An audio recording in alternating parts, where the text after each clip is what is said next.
బంధకాలు 3 దినాలే, నువ్వు ఎదుర్కొంటున్న శ్రమలు 10 దినాలే. కానీ నీకు తర్వాత దేవుడు ఇవ్వబోతున్న ఆశీర్వాదం అనేది అది చాలా కాలం. ఇంతకాలం అని నేను చెప్పనది.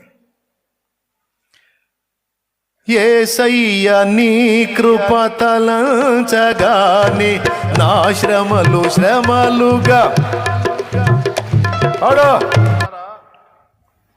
ఇప్పుడు నీ బతుకంతా ఈ లోక సంబంధమైన శ్రమల్లోనే ఖర్చు అయిపోతే మరి దేవుని కోసం శ్రమలు ఎప్పుడు పడతావు?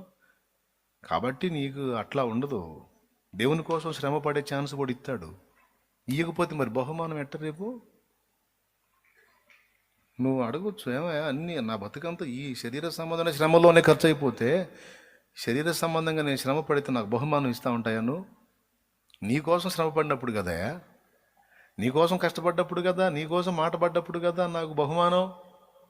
నేను అప్పులు చేసుకుని అప్పుల్లోనే నా బతుకంతా తెల్లారిపోతే మరి ఈ శ్రమలకి అబ్బాయి బాగా అప్పుల పాలయ్యి అల్లాడిపోయావు బిడ్డ, దాయ్యా ఇదిగో దండ అంటావా? అనవుగా.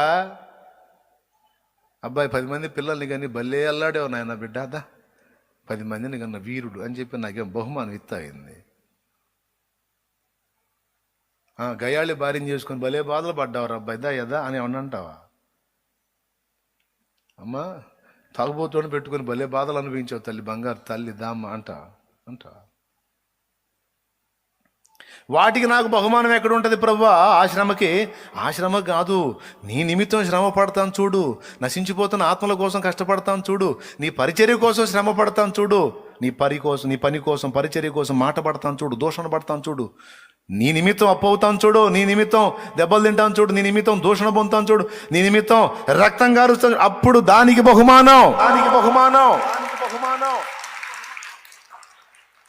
నా శరీరానుసారమైన శ్రమలకి నాకేం బహుమానం ఉంటుంది? అప్పుడు దేవుడిచ్చే సమాధానం ఏంటంటే, నీకు ఆట్టే కాలం వాటిని ఇవ్వను, నా నిమిత్తం శ్రమ పట్టడానికి నీకు అవకాశం ఇస్తాను. నాకు అంతే చేశాడు. మరి శరీర సంబంధంగా నాకున్న అక్కర్లు, బలహీనతలు, ప్రాబ్లమ్స్, వాటన్నిటి గురించి నేను అనుభవించిన శ్రమ కొద్ది కాలమే. ఆ తర్వాత వాటి నుంచి విడుదలిచ్చి ఆ విషయంలో విశ్రాంతినిచ్చి క్రీస్తు కోసం శ్రమ పట్టడానికి ఇప్పుడు నాకు అవకాశం